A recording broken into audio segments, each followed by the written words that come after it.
Uh-huh. So they spent their semester on a little bit more traditional literature.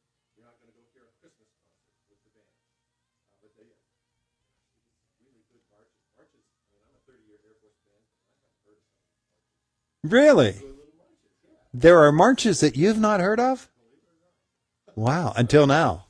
Until now. They're doing one. It's a fireman's march.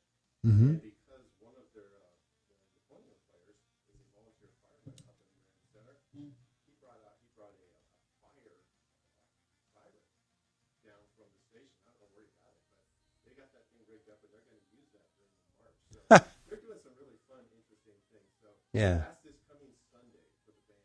Sunday, and you said 3 o'clock. 3 o'clock, Fisher Auditorium. Okay. Then we roll on round two the next weekend. This is the weekend of the 14th, 15th. Mm-hmm. Both concerts are on Sunday the 15th. Can't make both of them, but it's a little tight. So the first one is at 4 o'clock, and it's at Zion Lutheran Church, and that's the Indiana Community Choir. Okay. Choir. Mm-hmm. And the last couple of years it was conducted by Dr. Dennison at the university, and he stepped away because, well, he's really busy. Oh, we understand. We understand. And one of the longtime members, Karen Nepper, is stepped into be the interim director. Mm-hmm. She is the director of high school choral studies at the Department. Oh, okay. She conducts the choir and festival choir at St. Thomas More. Just a wonderful person, wonderful conductor and musician. She's been in public music for 24 years now. Mm-hmm. So she stepped in and she basically picked out quite a number of her favorite Christmas works. Nice. They are really, it's just a nice program. They're doing one with Craftsman organ. One of the doing it. Mm-hmm. So Dr. Poole from the University of California. We have 3 IUP students and Aaron's son Sam playing trumpet. Okay. Brass players are Daniel Pinkham's Symphonious Opera.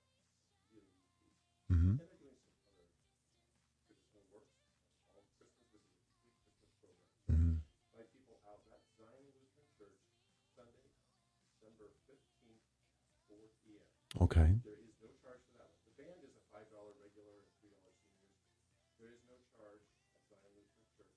Mm-hmm. But if people want to donate, we will gratefully accept their donation. Sure. Sure. But then rolling right after that, also on December 15th on Sunday, 6 p.m., Mm-hmm. that's the Crimson Youth Choir. They're going to be on campus. They're going to be in the Blue Room at Sutton Hall. Okay. And K1 has a mix, a rather eclectic program with that. K1 Doyle is the longtime director now of that group for about 8 years. Wow. Something like that. She graduated from IUP with a master's degree. Several years ago, and just kept going with the group and loves the group. Drives in from Pittsburgh area to work with these kids. That she's got a program that's got some Christmas on it. It's got some traditional youth choir stuff on it.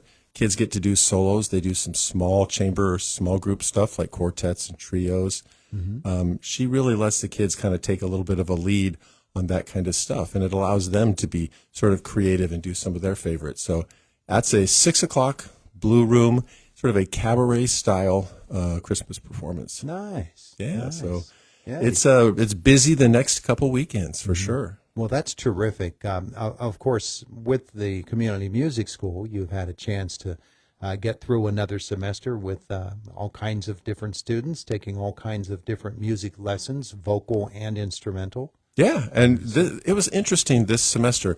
This was the first semester, I think, in the 11 years of the community music school, we actually had more people in those 3 ensembles I mentioned than we do taking private lessons. Oh, okay. Typically, we have more students taking private lessons and a little less in the ensembles, but the ensembles really grew. All 3 of them, a lot more members. And we still have a lot of kids taking private lessons, well over 125 kids. Wow. But we had more ensemble people. So it's been a really good, busy but good semester. Yeah, and you said kids, so most of them are young folks who are taking private lessons.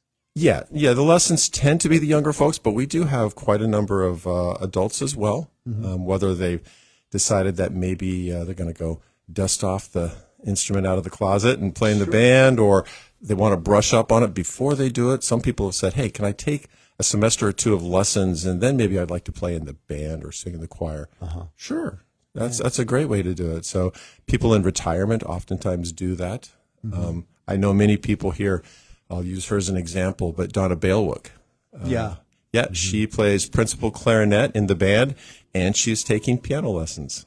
Is she really? Yeah, and she's just having a ball doing it. So, a lot of people like to do that, and as an adult, and sort of enrich my life kind of thing. She played a lot of years in the Blairsville Community Band too. Yeah, she may still do that too. Yeah. I mean, a lot of people, they kind of look around and say, well, this one meets on Monday, this one meets on Tuesday, I can do this one on Thursday, and they play in a bunch of them. And you're an emergency room physician, and you indulge your passions. That's nice. Yeah, it's great. So we've really had a good semester. Looking forward to next semester. Things that you can do for next semester. We have gift certificates. Oh, yeah? Yeah. So, well, that being the case, you probably want to get those now.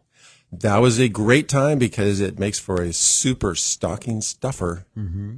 And you can get that in any amount that you'd like.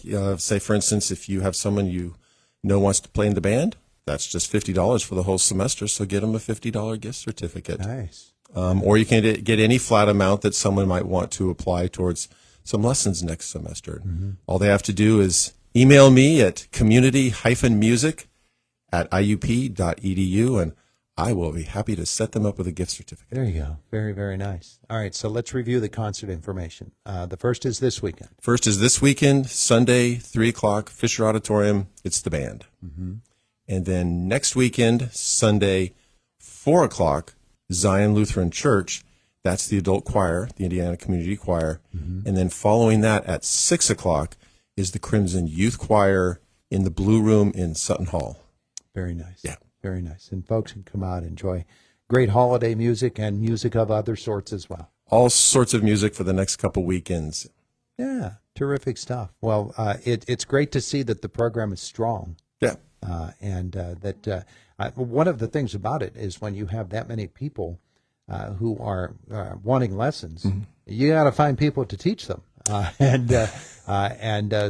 right. Kudos as well to all of those folks who sign on as instructors. A lot of them are advanced students at IUP itself. That's the only way that the students can teach. They have to be recommended by their major studio professor that says, hey, this is a student who's both ready pedagogically to teach, mm-hmm. but also has the skill set to organize their life, schedule lessons, do all that kind of stuff. Because music majors are busy, busy students.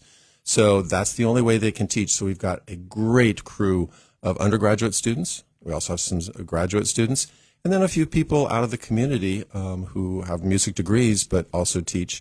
And they do a terrific job. I think I have 35 or 40 teachers on staff right now. Yeah. So, and they're just really, really good kids, good students, good mm-hmm. teachers. They care about their students. It's a great way to make music a part of your life. Have you ever gotten somebody for a community music school who says they want to learn to play an instrument and you don't have an instructor in that particular discipline? I can count on one hand, maybe with one finger. Oh, yeah? Yeah. So you took it up and you taught that semester? I did not. Oh, okay. It was a little too weird, I think. But for the most part, you name it, we have it. Even things like mandolin and ukulele and didgeridoo, bagpipe. Didgeridoo, I think, might have been the one. But I can come up with a bagpipe instructor even. Yeah. So yeah, you name it, we can come up with it. And of course, all the traditional things. The only thing the community music school doesn't teach mm-hmm. is the main string instruments: violin, viola, cello, mm-hmm. and upright string bass. And that's because all of those are taught through a different program called the IUP String Project. Uh-huh. And that has its own set of string instructors and curriculum and program, and it's run by Dr. Jennings, who's one of the string professors at IUP. They go that route. If they get too good in that route, say a violin high school student, mm-hmm. and they've kind of outgrown that particular program, then we can teach those kids private lessons through the community music school with, say, the violin professor. Yeah, I wondered about that because Indiana High has a very, very strong string program. Yeah, and there's a good collaboration, too, between the string project and the program at Indiana High School. And the person who runs that now, Casey Williams, She taught in the string project at IUP because she's a string player. And she's married to the guitar teacher at IUP too, Alex Price. So it's really that's a nice relationship. So IUP Music Department, Community Music School, and the String Project, we got you covered for whatever you want. All right, gift certificate, real quick. What's the email address again? community-music@iup.edu. I'll be happy to set you up. There you go. Jeff Wacker, thanks. Thank you. It is the voice of Indiana County. It's WCCS 101.1 FM, AM 1160, and WCCSradio.com. Fox News next, 2 before 8. I need to